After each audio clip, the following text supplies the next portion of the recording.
Greetings. My name is Dr. Samuel L. Thompson, Executive Director of In Touch Community Services Incorporated.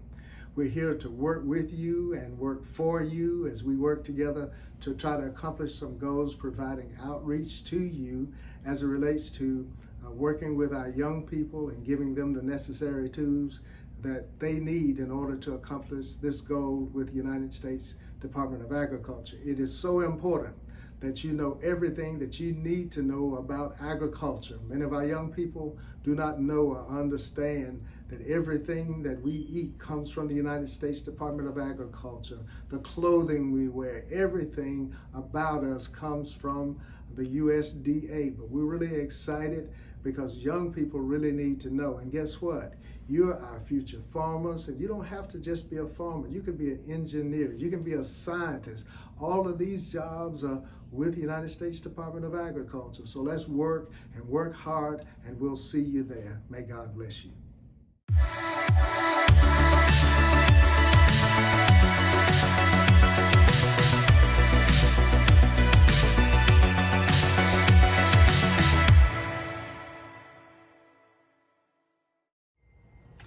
I'm Matt Castile. I'm the founder of Wormworks, business right here in Jackson, Mississippi, focused on reducing waste.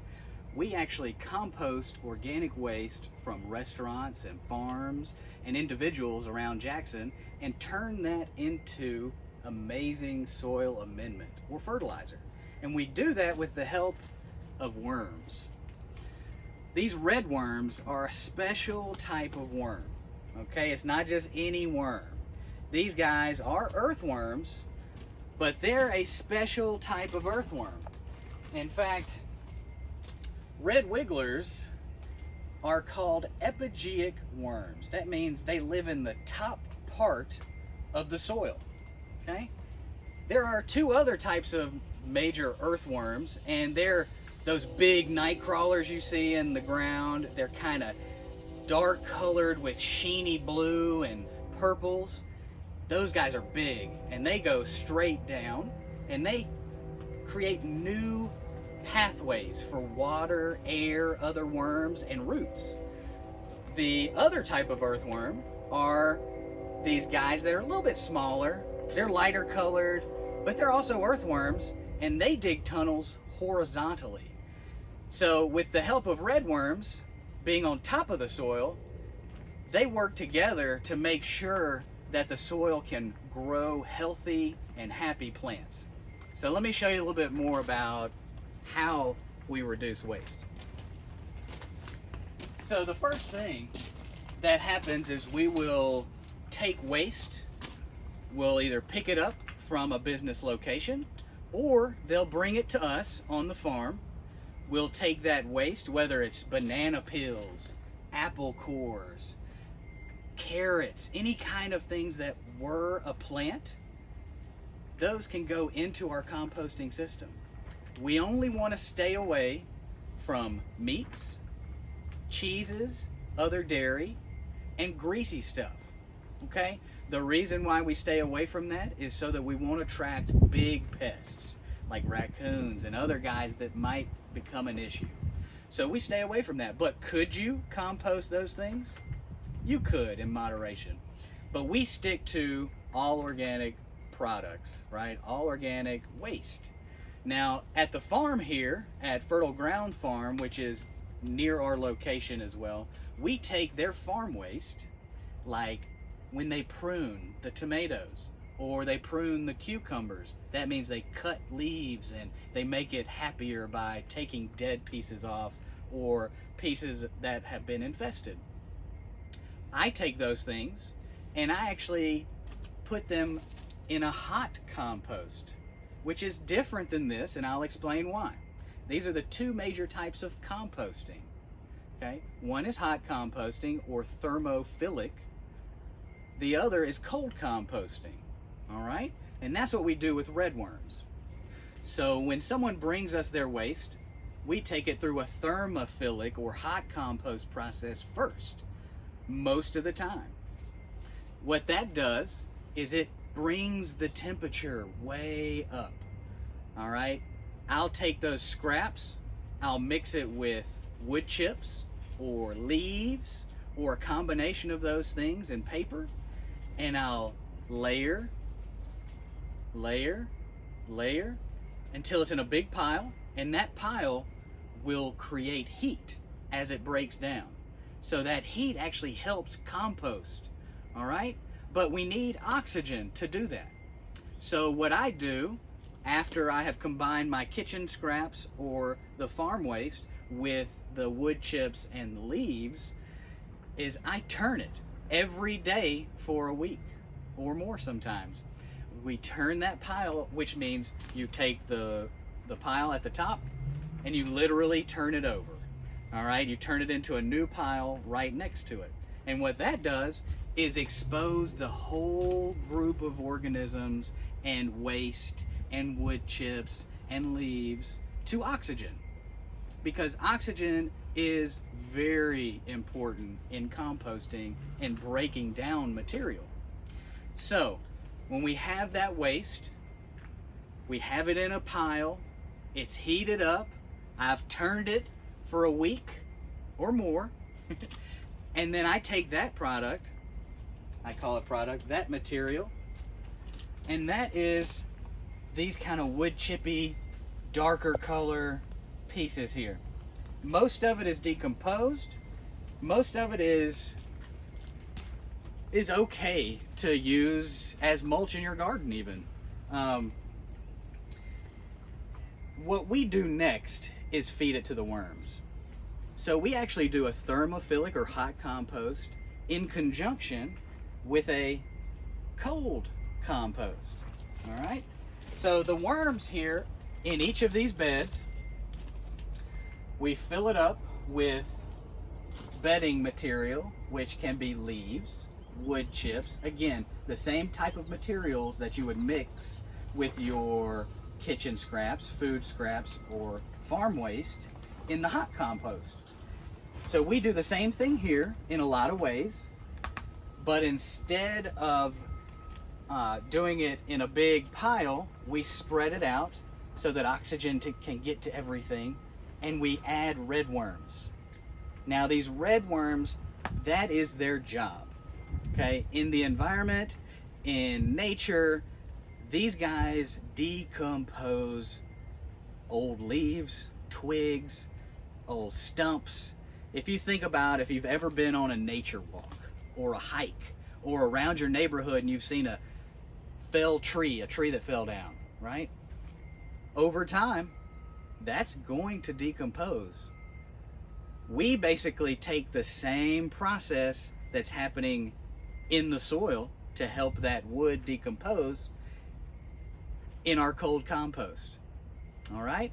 We just speed it up by adding more red worms and making sure everything is happy, okay? Making sure the temperature is right, making sure the moisture is right, making sure we have enough worms, and making sure we're feeding those worms adequately as well as not too much. All right? So the reason why we do this is because hot compost is great. Thermal compost is great. Okay? It's very beneficial for lots of gardens, and it's a good soil amendment. But what we want to do is turn that into something even greater. And with the help of red worms, we can do that. All right? Red worms have a special superpower. Their superpower is having a super diverse microbiome. All right? Microbiome is simply the space and environment that holds all of our tiny microscopic living organisms. And those are called microbes. So microbes make up a microbiome. All right? And the worm's microbiome is one of the most diverse microbiomes in the world. And why that's important is because in composting, in farming, and anything in agriculture, for the most part, you're going to see that diversity is extremely important to creating the best food, the best compost that you can create. All right, so that since the worm has the most diverse microbiome, it makes sense that the worm compost would be the most diverse compost, which then would mean if the most diverse compost is the best thing for our plants, that's what we need to be doing. Okay, and that's why we decided to do it this way. Now, after we feed the worms, we let these beds sit. We let the worms do their work. We don't bother them much. And it's important to do that because in these beds, it's not just the worms doing the work. And I need to be very, very clear on that. Worms are the stars of the show. I mean, everybody knows what a worm is. Everybody's probably seen a couple of types of worms, but it's the things that you don't necessarily see that are doing some of the most and very hardest work. And those are microbes. Again, the small organisms that make up this environment. In fact, this handful of this material contains more microbes than there are in the whole world. Billions of microbes live right there. So we have a lot to learn. We're very young in our research of worms and the soil and how things work deep down in the soil in terms of microbes. So what we're doing is also helping scientists figure out, okay, well, if this microbe is important for this particular thing, say growing a cherry tomato, then we can help grow those microbes in this environment, and we can say, okay, well, this has that type of microbe that helps cherry tomatoes grow, and we can help put that to use in that specific situation. So somebody's got cherry tomatoes that are not doing great. Well, we have the microbe that can help you get to where you need to go. Okay? All right. Let's take a look in the bed.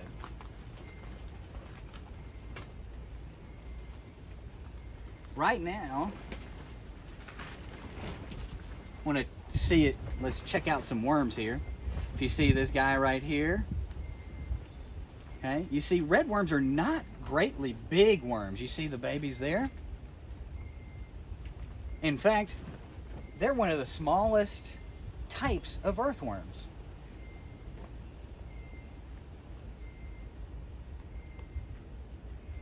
If we want to know a little bit more about this guy,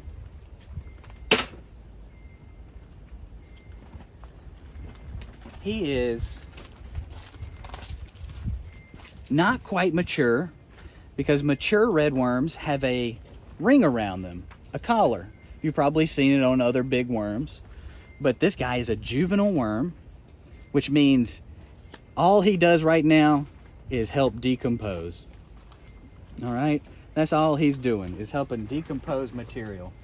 One thing you need to know is red worms, just like any other worm, they don't have teeth. They don't have eyes. So they're pretty unique beings. They make their own teeth, which sounds funny, but it's kind of like a chicken. It's kind of like a lot of birds. They have a thing called a crop, which is a compartment, is a big muscle, and they actually put their food, once they swallow it, it goes into the crop, and they use the crop as a big muscle to chew that food, and it goes down the rest of the digestive system. Same thing with a chicken and a worm. It's pretty crazy. They're much alike. In fact, red worms utilize a lot of sand and eggshells to be their teeth. So they'll take the sand and the eggshells and they'll put those in their crop with the other food, and that'll help break up the food and cut it up. excuse me. This little guy, while I have him, is an earwig. You've probably seen him around your house. He is a decomposer. They're very harmless to humans, but they will eat aphids and other pests in the garden, as well as decompose hard to break down materials like this stick. Okay, so they're getting in there and helping break this bigger stuff down, and they can get big. All right, but back to the worms. The worm doesn't have eyes, so how do they see? Well, they have things called photoreceptors. Okay, they are on the skin, so they're on the outside of the worm, and the worm sees with these photoreceptors. Okay, and they can sense where they are with the light that's coming in. It's one of the reasons why worms are so sensitive to light, and they like to live in this decomposing material. They don't want to be out in the sun. The sun and extreme UV can paralyze worms. So if you ever see a worm on the sidewalk, it doesn't always mean that they're idiots. You know, they don't know what they're doing. It probably was after a big rain, so they got flooded out of their home, and then they got up on the sidewalk because we build them everywhere, right? And the UV was too much, and it actually paralyzed them. So help the guy out and put him back in the soil and give him a little water, and maybe it'll help him out. Worms are super cool because they're also both male and female. Okay, so every worm can lay an egg, and every worm has sperm. Okay, so what you can do is you only need 2 worms, and you can boost your population in a process like this, and you can help reduce your waste at home. You know, red worms can be used for fishing. I mean, I've used them for fishing. I usually put more than one on my hook because they're a little small, but they're not called red wigglers for no reason. All right, so get out there and fish with them too if you ever find them. And remember, you're not going to find these red worms in the dirt. Yeah, I would be very surprised if you found one actually in dirt, because like I said, they live in the top decomposing layer 6 to 8 inches. If they're in the dirt, they're no deeper than 8 inches, okay? Now, with worms, you know, I'm what I call micro livestock farmer, okay? It's just like having cattle or pigs or chickens. You have to take care of your livestock. You have to take care of them just like you would anything else. So that means what? That means feeding them, like we've discussed before. That means watering them, making sure they have enough fresh water and they have good moisture.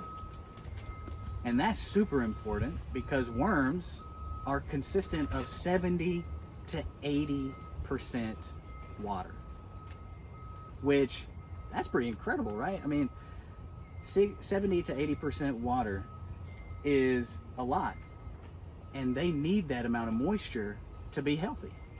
So making sure they have enough water is paramount to making sure that they're going to live and do their job. Okay. The last thing that you need to know with this is that you can do it at home. In fact, you can take your banana peels. You don't have to cut them up. You don't have to chop anything up. You don't have to put anything in a blender to help the worms out. While it might take a little bit longer, you can, instead of putting that in your mama's trash bin that gets stinky with all your little banana peels rotting and your apple cores rotting, but you can take that and turn it into something you can give her back. You can give back to your family. You can give back to yourself by growing something with the fertilizer that the worms make with your waste. So all you need for that is a bin. Could be a plastic bin, could be a wood bin. Make sure it has a bottom in it with a few holes drilled in it, a few holes drilled in the side. Fill it with leaves and wood chips, let that, and shredded paper and cardboard torn up. Make sure it has enough moisture, and those things are very wet and saturated. Okay, so when you pull them and squeeze them, there's a little bit of droplet that comes out, but it's not too wet. Once it's at that point, you add some worms. And if you need worms, we're always here at Wormworks to help you. So we'll get you some worms, you put them in your bin, then we can start showing you how to feed them. And the best way to do that is progressive feeding. Feed in that corner. Then once the worms have eaten all that, you feed in that corner. And once the worms eat that, feed in this one, and so on. And by the time you get back to the first corner, that should be nice, beautiful chocolate gold, okay? And you can put it right in to any of your plants, and you can grow a lot of your food at home. So I appreciate you sticking around and learning about worms, because these guys, they do all the work. We do that for about at least a week and a half, 2 weeks. I don't want everything completely broken down, and I don't want it turning into humus, which is like finished compost. But once it comes from that hot compost spot after about a week, we like to have this stuff being worked by the worms for at least 3 months. Okay, so that's a lot, right? That's about, that's 12 weeks. So that's why we have so many beds, so that we can circulate which ones we're harvesting, and we always have a guy to harvest. And if you want to take a look, as we mentioned before, this is cold compost. This is not going to get way up to 165, 155 degrees.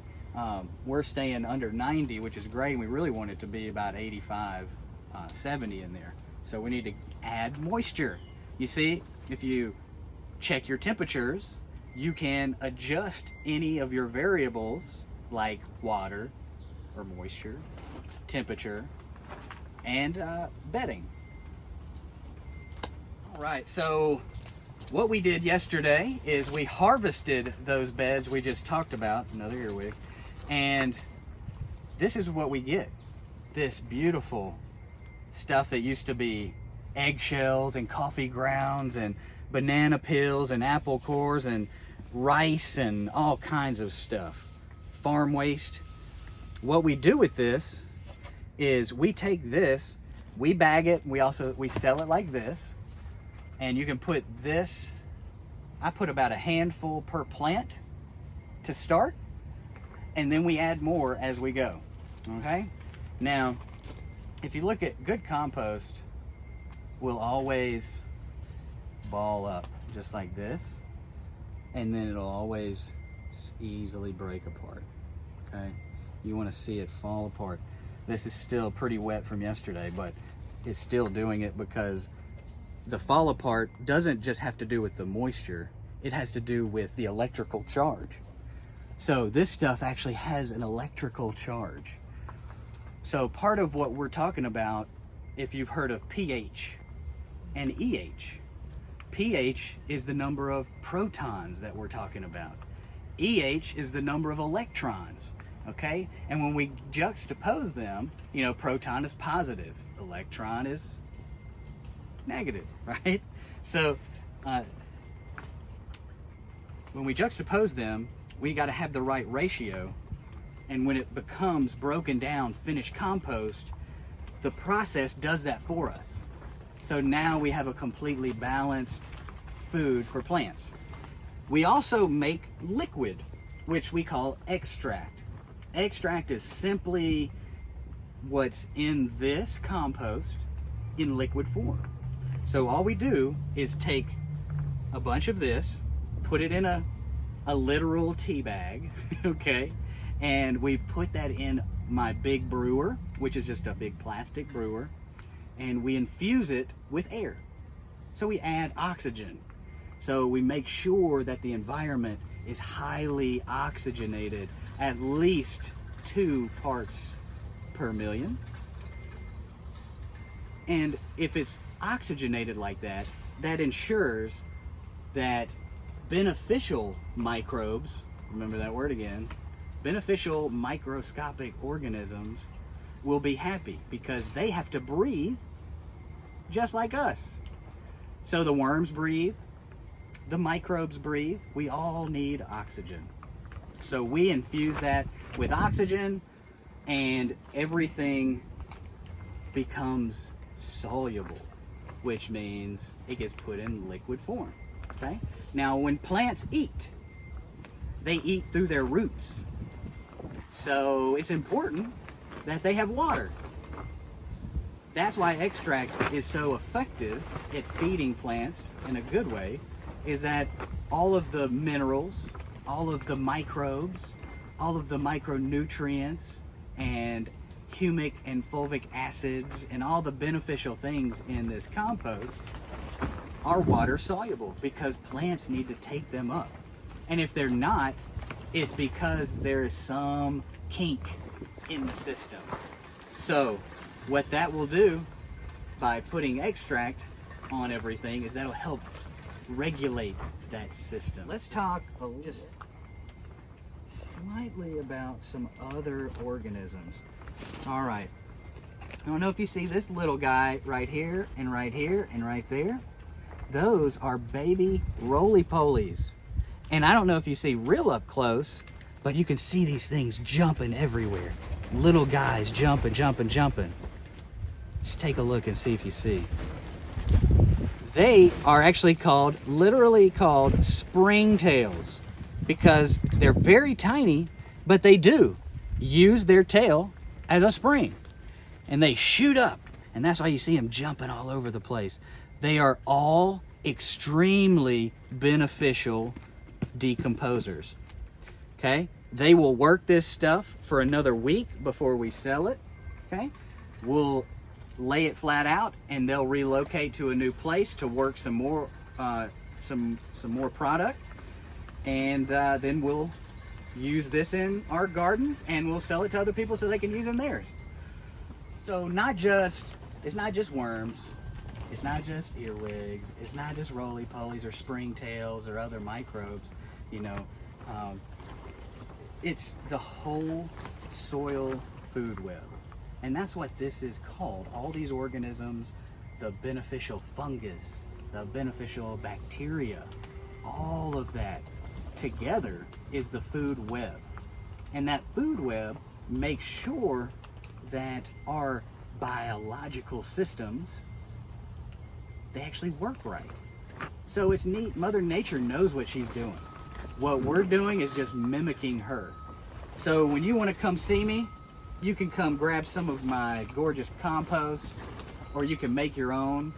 But if you come see me, you can see me at the Mississippi Farmers Market on Saturdays, or you can visit our website at wormworks.com, and that's worm with a U.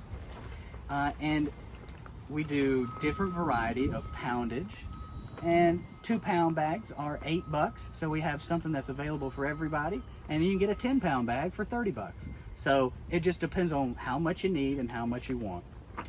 So come see me and we'll get you set up and get your biological system rolling too.